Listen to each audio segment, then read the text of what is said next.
Congratulations on arriving in the United States. We are so happy you're here. International Student Services is here to help you smoothly transition to life at the University of Washington. This video will provide important information related to your F1 immigration status to ensure that you have a successful time at the UW. After watching this video, you should be able to identify the various immigration documents relevant to the F1 immigration status, understand the enrollment requirements of your F1 status, understand employment benefits and restrictions of your F1 status, and know your post-arrival requirements and how to get help from ISS. As an F1 student, you will have a few immigration documents that are important to your F1 status, including a passport, visa, I-20, and I-94. Let's review each of these. Your passport must be valid at all times. If your passport expires while you are in the U.S., you must renew it. To renew or replace your passport, you should contact your country's consulate in the U.S. If you renew your passport, you do not need to provide it to ISS. In addition to your passport, you used an F1 visa to enter the United States. Your visa is not permission to stay in the U.S., but instead only used to enter. Because the visa is used only to enter the U.S., it is okay for your visa to expire while you are in the U.S., but it must be valid anytime you attempt to enter the country from abroad. You can renew your visa at a U.S. consulate or embassy outside of the United States. It cannot be renewed while in the U.S. Note, Canadian passport holders do not need a visa to enter the U.S. As an F1 international student, you were issued an I-20 by the University of Washington. Your I-20 is an important document for your F1 immigration status. It provides the U.S. government with information about you and your academic program, including your biographical details, your academic program information, the cost and funding of your studies, and employment authorizations and details. On page 1 of the I-20 is your program information. This includes your degree level, major, and program start and end dates. Make note of the program end date. This is the date that your I-20 expires. An expired I-20 can be a serious immigration problem and may cause difficulties for your academic studies and other immigration-related processes. During your studies, keep in mind your I-20 program end date, which you can always check in your My ISSS portal. It is possible to extend your I-20 end date for limited reasons.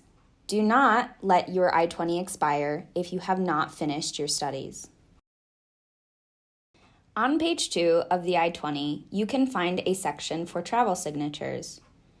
For your first entry into the United States, you do not need a travel signature. You will receive a travel signature after you have arrived in the U.S. and successfully checked in with our office.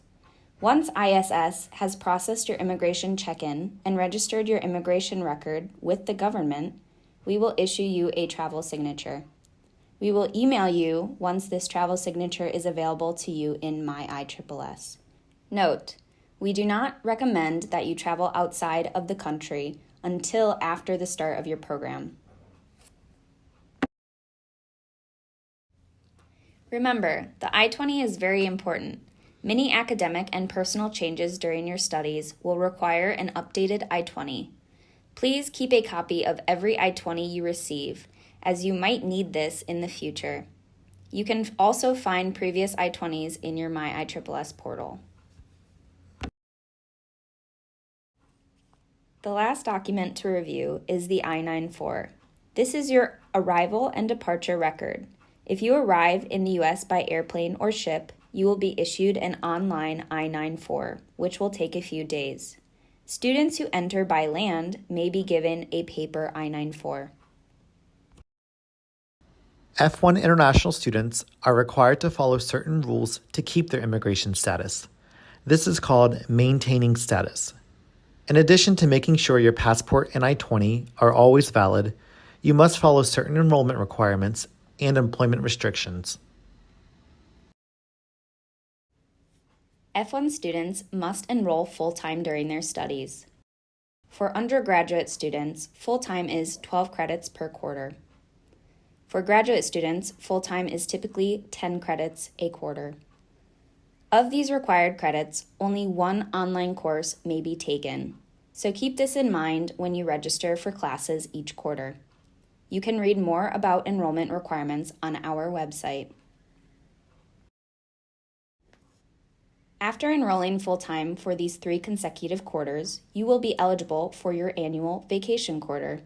This is typically during the summer quarter.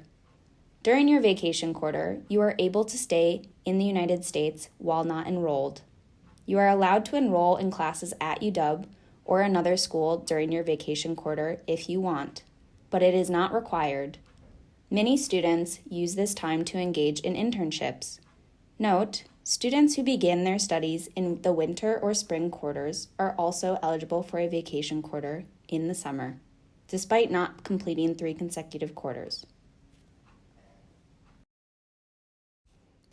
Sometimes you may have a reason not to enroll full-time. The U.S. government allows for an exception to full-time enrollment requirements in a few cases, including if you have a valid academic reason, if you are experiencing a medical condition, or if you are graduating.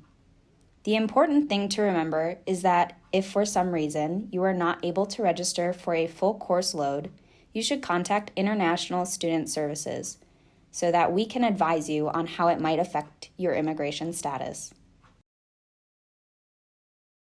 In addition to enrollment requirements, you must keep in mind employment limitations while on the F1 status. Violating F1 employment restrictions can have serious effects on your immigration status and future. So what is and is not allowed under your F1 immigration status?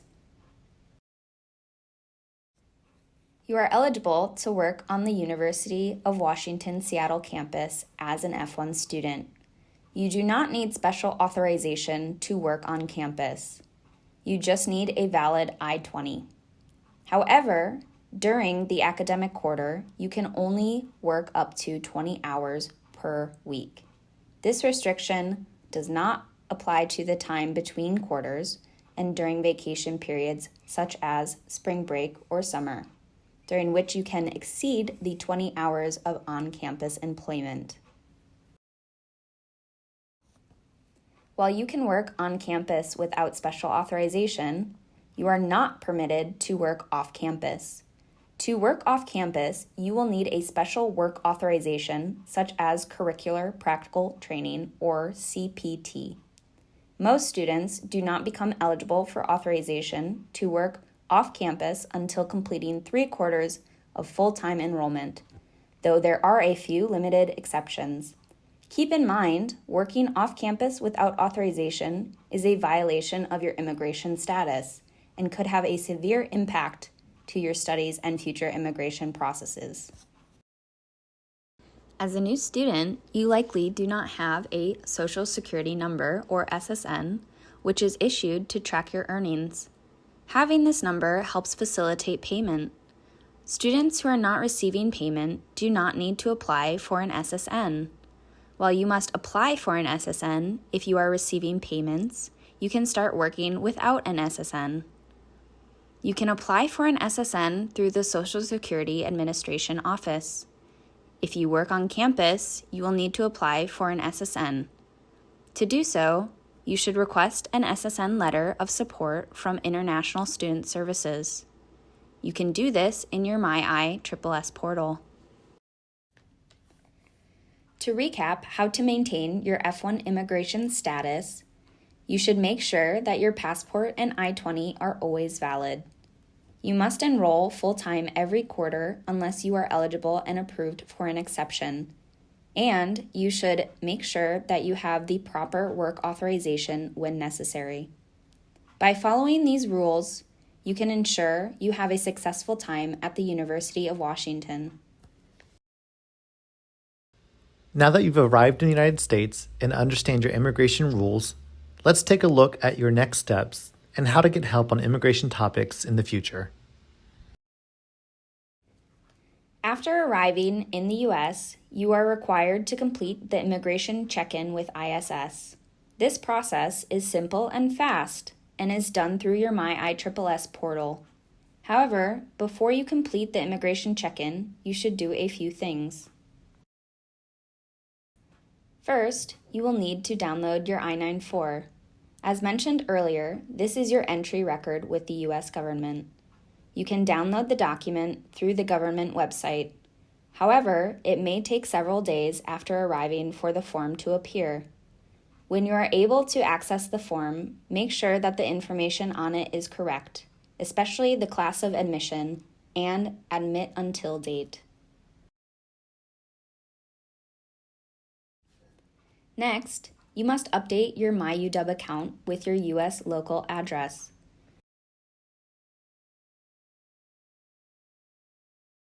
Pay special attention to the format of your U.S. address. Your address must exactly match the U.S. Post Office's format to be registered with the government. Note, do not copy and paste your address. Please input it directly into the system.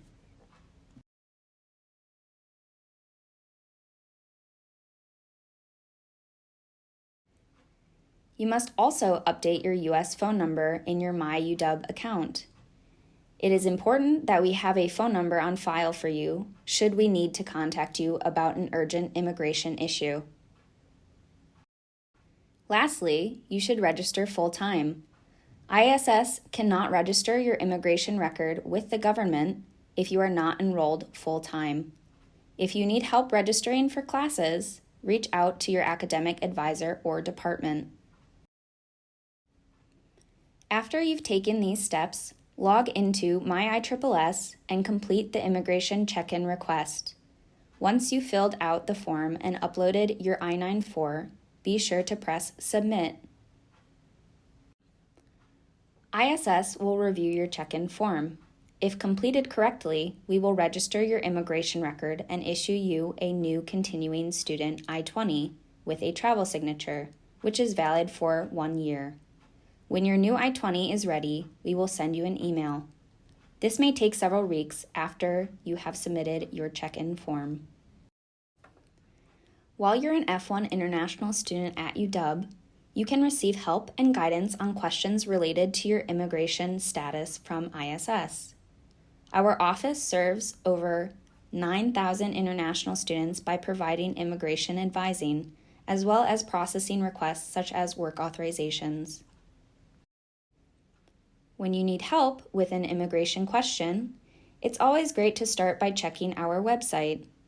Almost all questions can be answered by the information provided on our website, including travel, enrollment, and employment-related questions. Our website also has learning modules, which review complex topics in greater detail.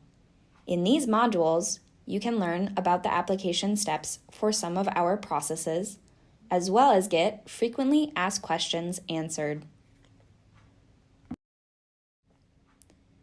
If you still have questions after reviewing our website and learning modules, we recommend you email our office.